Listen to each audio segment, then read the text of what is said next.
आप सबों को प्रभु यीशु मसीह में सलाम। मैं परमेश्वर के वचन से, बाइबल से मनन के लिए एक विषय रखना चाहता हूँ, जिसका शीर्षक है लाजर। हम जानते हैं कि यीशु ने लाजर को जिलाया और इसका वर्णन यूहन्ना 11 अध्याय में पाया जाता है। बैतनिया नाम का एक गांव था और उस गांव में एक परिवार था जिसमें 3 सदस्य रहते थे, 2 बहन और एक भाई, मार्था, मरियम और लाजर। वचन में जैसा लिखा हुआ है कि यीशु उस परिवार से यीशु प्रेम रखता था, प्रीति रखता था और उस घर में, बैतनिया में, उस घर में आया जाया करता था। लूका 10 अध्याय में एक वर्णन है उसी परिवार के बारे में। यीशु जब उस घर में गया था, मरियम यीशु के चरणों के पास बैठकर वचन सुनती थी और मार्था सेवा कर रही थी। सेवा करते करते मार्था घबरा गई। उस समय हम इस बात को देखते हैं कि उस घर में लाजर नहीं था। दोनों बहनें थीं लेकिन लाजर नहीं था। अब हम यूहन्ना 11 अध्याय पर हम विचार करेंगे लाजर के बारे में। लाजर यीशु का मित्र था, लेकिन लाजर का यीशु मसीह के साथ कोई विशेष लगाव नहीं था। अर्थात लाजर यीशु से बहुत दूर था। उस घर में तो रहता था लाजर, लेकिन यीशु से वो दूर रहता था। इस बात में, इस घटना में 11 अध्याय में लाजर के बारे में हम 7 बातें हम देखेंगे। पहली बात, लाजर यीशु से दूर रहता था। दूसरी बात, वो बीमार पड़ गया। यीशु के पास खबर भेजा गया लेकिन यीशु नहीं आया। तीसरी बात हम देखते हैं कि लाजर मर गया। मरने के बाद उसके मृत शरीर को अंगोछे से, कपड़ों से उसे बांधा गया, लपेटा गया। उन दिनों में डेड बॉडी को या मृत शरीर को पूरे शरीर को बांधा जाता था। तो लाजर के उस मृत शरीर को भी कपड़ों से, अंगोछे से बांधा गया था। पांचवी बात, लाजर के उस मृत शरीर को कब्र में रखा गया था।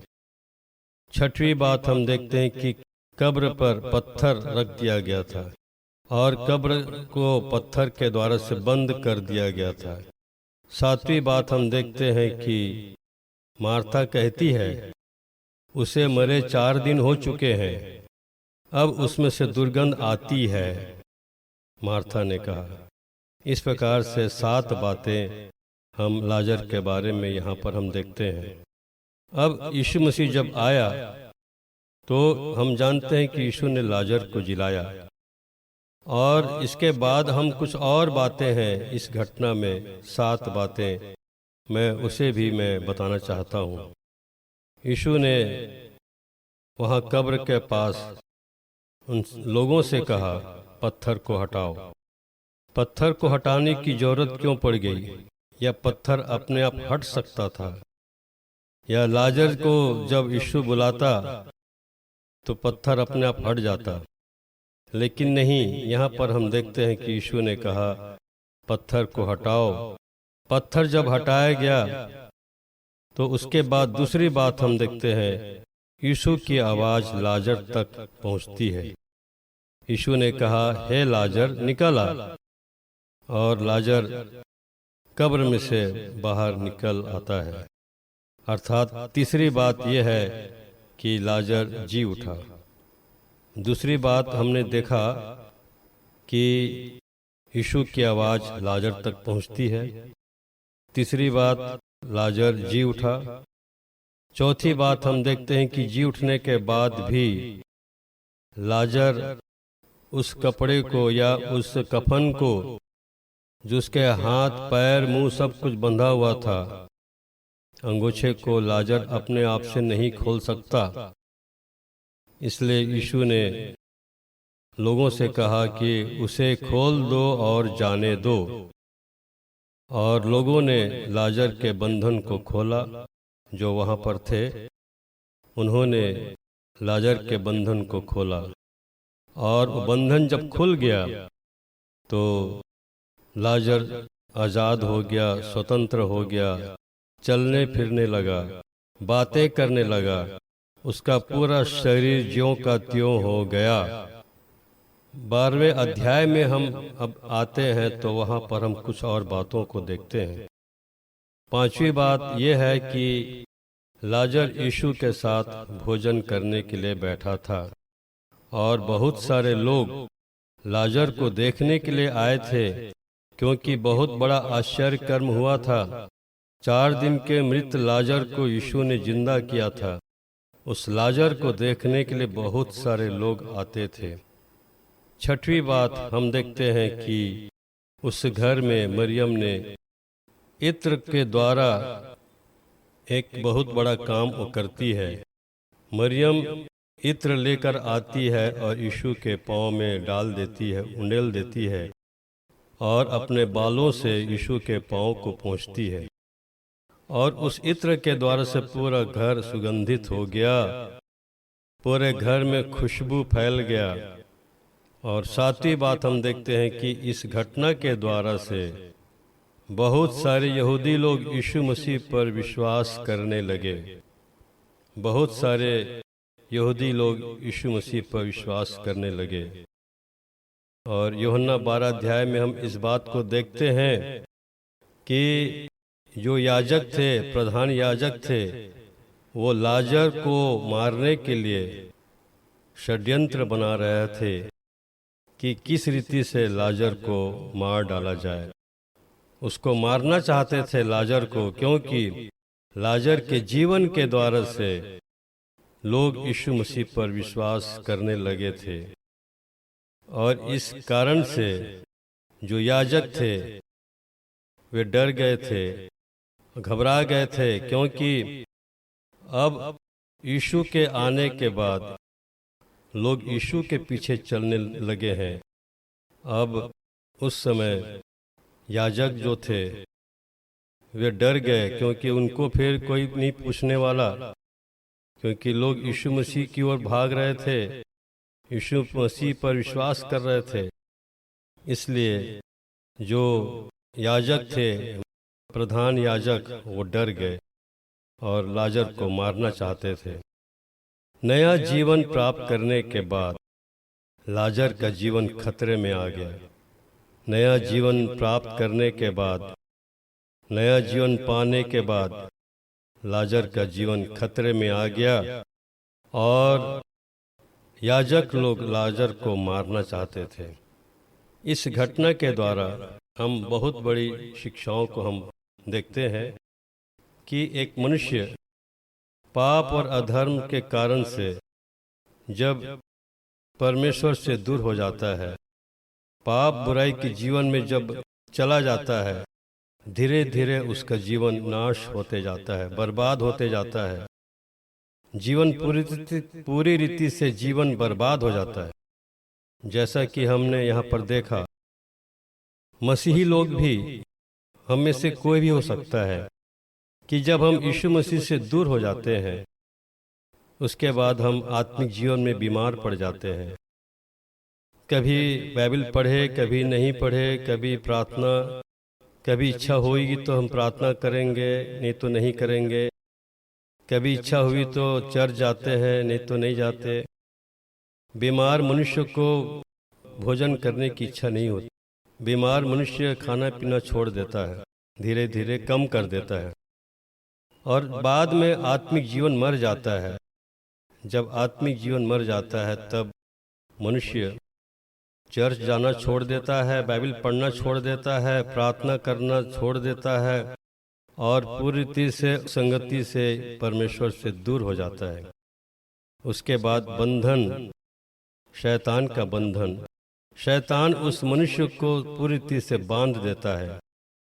चलना फिरना, आत्मिक जीवन में चलना फिरना, बोलना सुनना सब बंद हो जाता है। शैतान उस मनुष्य को पूरी रीति से बांध देता है और उसके बाद उसका जीवन कब्र का जीवन हो जाता है। अर्थात मरे हुए लोगों के बीच में रहना उसको अच्छा लगता है।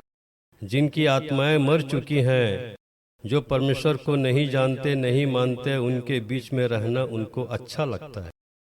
और उसके बाद उसका हृदय पत्थर के समान कठोर हो जाता है, मन कठोर हो जाता है और वो इंसान बोलता है कि परमेश्वर है ही नहीं। और वो बुरी संगति के शिकार हो जाता है, शैतान के शिकार हो जाता है, शैतान की इच्छा के अनुसार से चलता है। उसका जीवन पूरी तरह से बर्बाद हो जाता है और उसके जीवन से दुर्गंध आती है। इस प्रकार से एक पापी मनुष्य पूरी तरह से अपना जीवन को बर्बाद कर डालता है। शैतान के बंधन में वो चला जाता है और उनके जीवन से दुर्गंध आती है। लेकिन जब यीशु मसीह जब आता है हमारे जीवन में, तो नया जीवन लेके आता है। क्योंकि यीशु ने मार्था से कहा था, पुनरुत्थान और जीवन मैं हूँ। जब यीशु आता है तो हमारे जीवन में परिवर्तन होता है। जब यीशु आता है तो सबसे पहले काम यह करता है, हम यहाँ पर भी हम 7 बातों को देखते हैं। यीशु ने कहा पत्थर को हटाओ, अर्थात पत्थर को हटाना बहुत जरूरी है। परमेश्वर का वचन जो है वो हथौड़ा है। परमेश्वर के दास दासी जो वचन सुनाते हैं उसके द्वारा से एक मनुष्य जो पापी मनुष्य है, पत्थर का हृदय तोड़ा जाता है। और जब पत्थर का हृदय जब टूटता है, तब लिखा है वचन में कि टूटा मन यहोवा के लिए बलिदान है, परमेश्वर को ग्रहण योग्य बलिदान है टूटा मन। जब तक टूटेगा नहीं, मन नहीं टूटेगा, वो नया जीवन नहीं मिलने वाला। और जब पत्थर टूटता है तब यीशु की आवाज़ आती है। परमेश्वर के वचन को फिर वो इंसान ध्यान से सुनता है, वचन को ध्यान से सुनता है। और जब सुनता है तो एक नया जीवन को प्राप्त करता है। जैसा कि लाजर जी उठा, पापी मनुष्य उसी प्रकार से एक नया जीवन को प्राप्त करता है। लेकिन उसके बावजूद भी कुछ और बातें हैं। बंधन, शैतान का बंधन रहता है। नया जीवन पाने के बाद, यीशु मसीह को ग्रहण करने के बावजूद भी बहुत सारे बंधन लोगों के जीवन में पाए जाते हैं। उन बंधनों का टूटना या उनका खुलना बहुत जरूरी है। बुरी आदतें हैं वो भी छोड़ना बहुत जरूरी है। गलत संगति को छोड़ना बहुत जरूरी है। गलत रीति रिवाज कुछ हैं जो हमारे लिए हानिकारक है, उसको भी छोड़ना जरूरी है। तो परमेश्वर के दास दासी जो वचन सुनाते हैं, पास्टर प्रचारक लोग, तो उनके वचन के द्वारा से, सुसमाचार के द्वारा से हमारे जीवन में जो शैतान का बंधन है वो खुलता है, बंधन खोला जाता है, बंधन तोड़े जाते हैं। और जब बंधन जब टूट जाता है, बंधन खुल जाता है, उसके बाद ही हम स्वतंत्र होते हैं। परमेश्वर का वचन हमें उन बंधनों से हमें स्वतंत्र करता है। यीशु मसीह हमें स्वतंत्र करने के लिए आया ताकि हम आत्मिक जीवन में स्वतंत्र हो करके हम आत्मिक जीवन में आगे बढ़ते जाएं। और उसके बाद हम देखते हैं कि हम आत्मिक रूप से, हमारे अंदर भूख और प्यास होती है।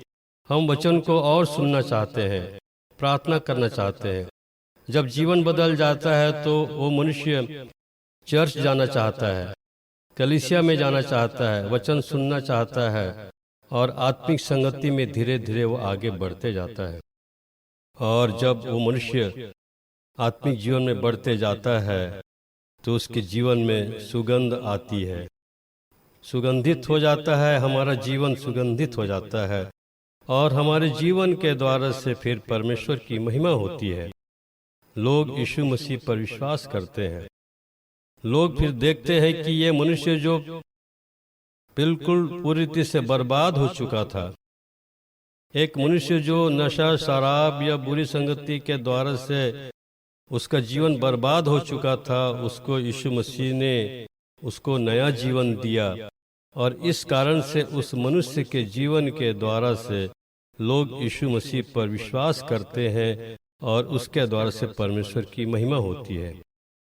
लाजर के जी उठने के बाद उसके सामने एक खतरा था। एक खतरा आ गया कि शास्त्री फरीसी और ये याजक लोग उसके दुश्मन हो गए। लाजर के जी उठने के बाद लाजर के जीवन में जो दुश्मन है वो कौन है? वे बड़े जो याजक थे, प्रधान याजक, शास्त्री फरीसी लोग उसके दुश्मन हो गए। लेकिन फिर भी लाजर जिंदा था और वो उसके जीवन के द्वारा से परमेश्वर की महिमा होती थी। इन सब बातों में परमेश्वर हमें आशीष दे। हम भी आत्मिक जीवन में बढ़ते जाएं, हमारे जीवन के द्वारा से परमेश्वर की महिमा हो। सारी महिमा आदर परमेश्वर को देते हैं। आप सबों को सलाम सलाम सलाम।